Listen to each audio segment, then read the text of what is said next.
আসসালামু আলাইকুম। আমাদের এখানে অনেক কুয়াশা। এখন হচ্ছে প্রায় 9টা বাজে, কিন্তু এত পরিমাণ কুয়াশা কিছুই দেখা যায় না। আমার বাড়িটা কোনো রকম দেখা যাচ্ছে, কিন্তু তারপরে ওইখানে বাড়ির পাশে বাড়িগুলো একদম আবছা আবছা দেখা যায়। এই যে এত কুয়াশা, অনেক কুয়াশা, অনেক অনেক অনেক কুয়াশা। শীতের শেষে এত সুন্দর কুয়াশা, কিন্তু ঠান্ডা নেই। এত কুয়াশা অথচ ঠান্ডা নেই। আজকে আমি কুয়াশার মধ্যে আমার গাছ থেকে আমি পুঁই শাকের যে বিচিগুলো আছে এগুলো দেখে নিব। কিছু এগুলো বড় হয়ে যাচ্ছে, কিছু পুঁই শাকের পাতাও নিব। এই যে আমার পুঁই শাক গাছটা বাঁচবে ভাবতে পারিনি। এটা তো প্রায় জীর্ণ শীর্ণ হয়ে গিয়েছিল, মরে গেছে প্রায়, এমন পর্যায়ে ছিল। এখন তো মাশাআল্লাহ মোটামুটি এটার মধ্যে যথেষ্ট পাতা হয়েছে, আবার ফুলও আছে। কিছু ফুল নিয়ে নিব।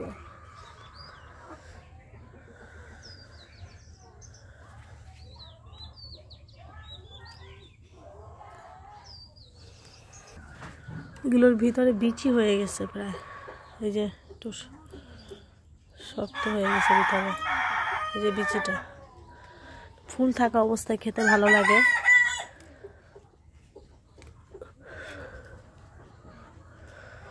যেমন ফুল থাকলে বা একটু বড় হলেও খাওয়া যায়, কিন্তু এই যে এগুলোতে বিচি হয়ে গেছে পুরো। এই যে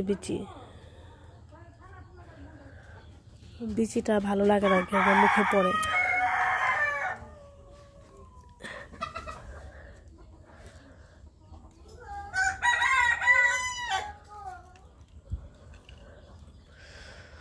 দেরি হয়ে গেছে তুলতে, আরো আগে তুললে হয়তো ফুলটাই পাওয়া যেত। সময়ের অভাবে তুলতে পারিনি অনেক। এই যে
গাছ থেকে শাকসবজি